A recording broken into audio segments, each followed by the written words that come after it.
LG Institute of Engineering and Technology in Department of Electronics and Communication. Today we will discuss a subject that is control system design, and in this subject we will discuss the example of lagged compensator using the root locus. In our previous video we just discussed one example that is same related to lagged compensator. Today also we will discuss the example of lagged compensator using the root locus. So let's start our today's session. See here, the question is what? It's an open loop system G of S that equal to K upon S, S plus 1, S plus 4. Now design a suitable compensator for the damping ratio that equal to 0.5 omega n, that is 0.8 radian per second, and here see kV is given to us. In our previous video, if you remember, that ESS will given to us. From the ESS, we are just finding the value of K, that is 1 upon ESS. But here, directly the value of kV that is given to us. So what is the first step? We have to draw the uncompensated root locus. So for that, we are just finding the poles and zeros. So my poles are at 0, minus 1, minus 4. And 0, that is 0. Now next, centroid. The equation is what? It's a summation of real part of poles minus summation of real part of zeros divided by n minus m. Now the pole that is at 0, minus 1 and minus 4 divided by 3 minus 0. So if we solve this, then our sigma c that is minus 1.67. Now angle of asymptote. And the equation is what?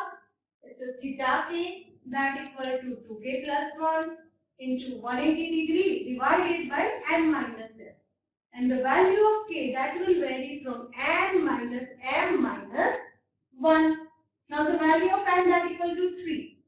M is 0. So 3 minus 0 minus 1 that equal to 2. So we will start from 0 and we will add till 2. So 0, 1 and 2. So we will get total 3 angles. And we know that here we have a 3 pole, but we do not have any 0. That's why we are getting what? It's a 3 angle. So first you put k equal to 0. Then the theta 0 that equal to what? It's a 60 degree. Now 1. Then theta 1 that equal to what? It's a 180 degree. And then theta 2 that equal to what? It's a 300. Okay. Now next, breakaway point. For that the equation is what? It's a dk by ds that equal to 0. Now for that what we require? We require the characteristic equation. And that is 1 plus g of s into h of s that equal to 0. Now you just substitute the value of g of s and h of s that equal to 1 because it is for the unity feedback control system. Now take the LCM. Now you just find out the k that is minus s and you open the bracket s plus 1 s plus 4. So you will get s square plus 5s plus 4. Now you just multiply this s. Now find out the dk by ds. So differentiation of the s cube is 3s square. Differentiation of 5s square that is 10s. And the differentiation of 4s that is equal to 4. So now you just equate 3s square plus 10s plus 4 that equal to 0. So here we will just use this equation to find out the roots of this equation. So s that equal to minus b plus or minus b square minus 4ac upon 2a. So the value of a, that is coefficient of s square, b is what? It's a coefficient of s, and c is what? It's a constant. Now you just substitute this value in our auto equation. So s equal to minus 10 plus or minus under root of 100 minus 48 divided by 6. You solve this. Then what do you get? S equal to minus 2.86 and minus 0.46. This is what is a breakaway point. Now next step is what? Is an intersection point with the j omega axis. Now here you have the angle of asymptote that is at 60, 180 and 300. and 60 is what? Is less than 90. That's why we are finding this step. That is the intersection point with the g omega axis. Now again, for that we require the characteristic equation and we will solve this. Then we will get this. Okay. Now you can find out. How to find out the step? We have to root a row. So like this. First of all, as cube. Then you just write down the coefficient of the odd power of s. That's why in the first row, you just see. First of all, coefficient of the s cube. Then s square is even power. That we will write in the second row. 5. In the first row, odd power, s raised to 1. So 4. And then k. Now for in a s raised to 1 row, you just multiply 5 with the 4. That is 20 minus k, cross multiplication. And divided by what? It's a 5. Then we do not have here any another column. So consider that as a 0. So 5 into 0 minus this into 0 into 1. So that is what obviously 0. Now in s raised to 0, 20 minus k divided by 5 multiplied by 5 minus 0 divided by 20 minus k divided by 5. So what do you get? You will get value of k like this. Now what we will do? We have to make one row that equal to 0. Now is it, you have to start from the top row. Is it possible to make s cube row that is 0? The answer is no, because it's a constant 1 and 4. Now is it possible to make s square row that equal to 0? Again answer is no, because the phi is constant. If I put k equal to 0, then after that row is what? Phi and 0. Now s is to 1. Yes, that is possible. If I set k equal to 20, then this 2 will become 0 and 0. So what do you have to take? That is 20 minus k divided by 5 that equal to 0. So the value of k that equal to 20. Now from the above row, we have to write down the auxiliary equation. And that is at pi s square plus k that equal to 0. Now you just substitute the value of k that equal to 20. So s square that equal to minus 20 by 5. So s equal to what? That is 4j square. Okay, so s equal to what? It's a plus or minus 2j. Okay, so this is the intersection point with the imaginary axis. Now no need to find out what?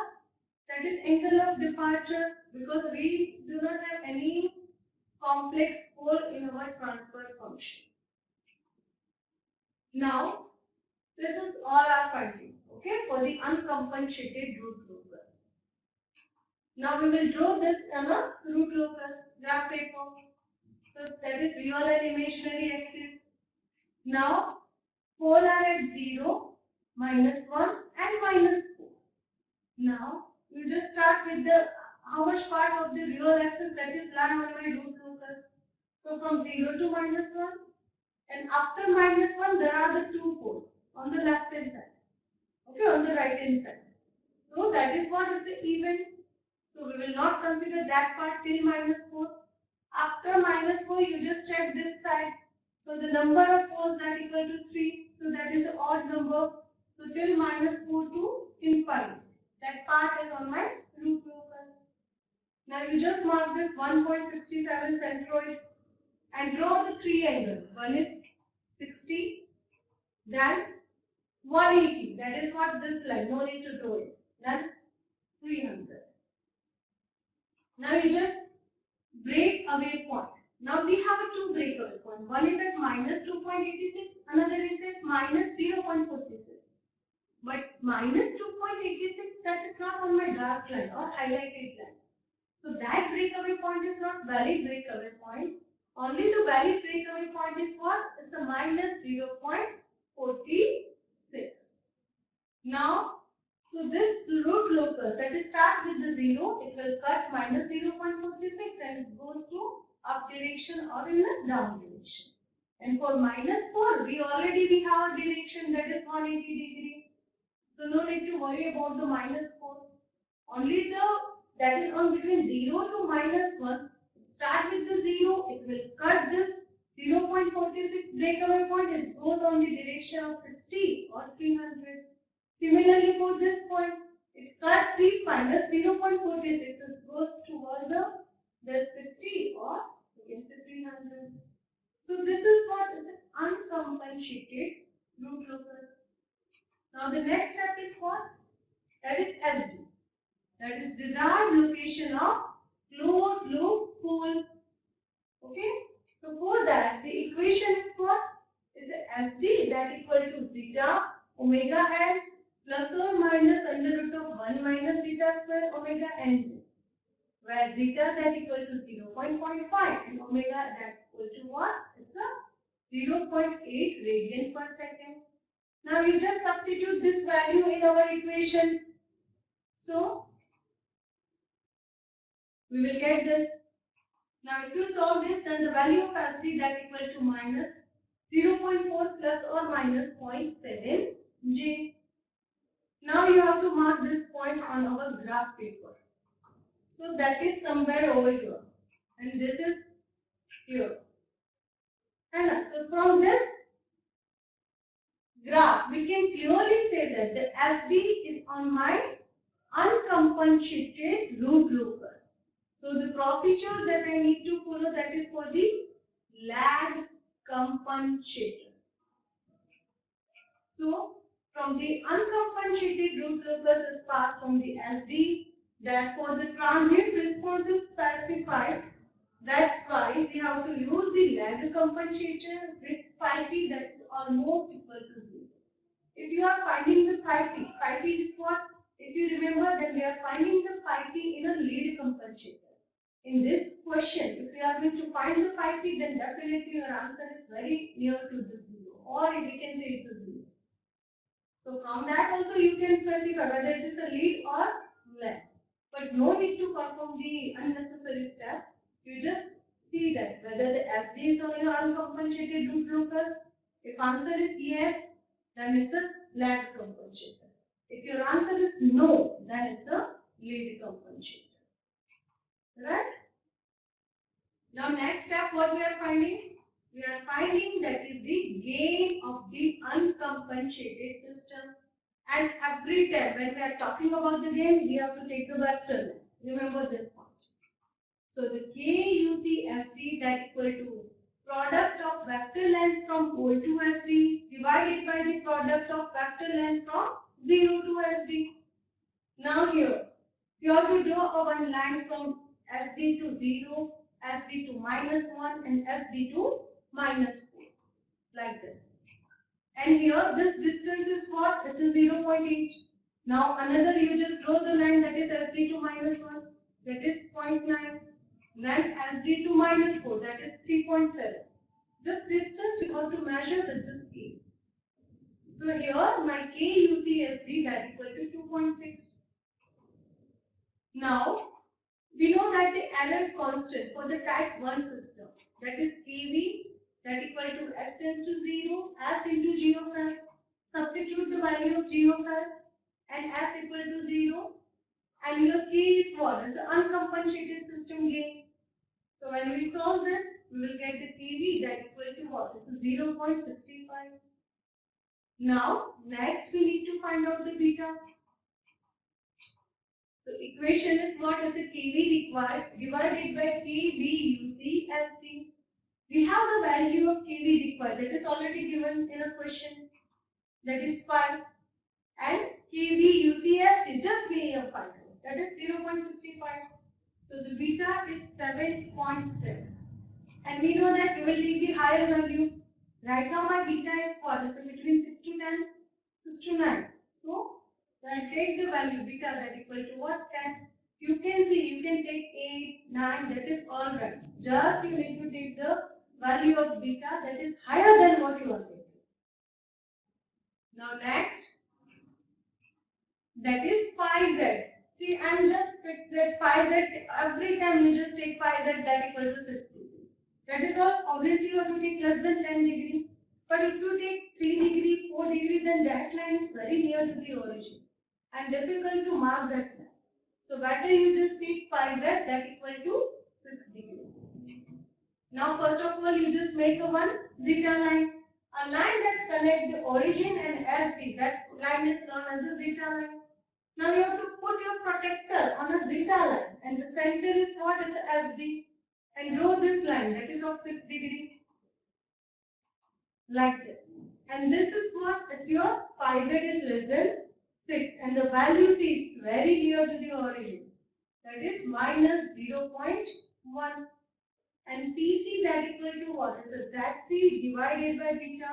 So minus 0.1 divided by 5, that equal to 0.01. Okay. Now step number 7, you just put the 0 and 4. That is 0 at 0.1 and 4 is at 0.01. You just multiply the g of s and the compensated system transfer function, that is gc of s. Now we know that in this, the compensated system gain and uncompensated system gain, that is very similar to each other. Why? Because the pole and 0. The 0.1 and 0.01. The distance, when you are going to measure that distance, that is almost equal. Right? So here, this is almost that is equal to uncompensated system gain 2.6. So when we substitute 2.6, this is our equation. Now you just find out the kV. That is the compensated system velocity constant at the point of ST. So S tends to 0, S into G of S, GC of S. So it's a 2.6 multiplied by 0.1 upon 1, 4 and 0.01. When we solve this, then we will get it to 6.5. And this is what is a compensated system velocity constant is higher than what? It's a kV required. That is at what? It's a 5. So now I hope this is clear. So now till this point, we just discuss the example of root locus, that is to design the lead compensator and that is used to design the lag compensator. So I hope this whole technique is clear. Now onwards, next video session we will discuss how we can design the lead or lag compensator using the Bode flow.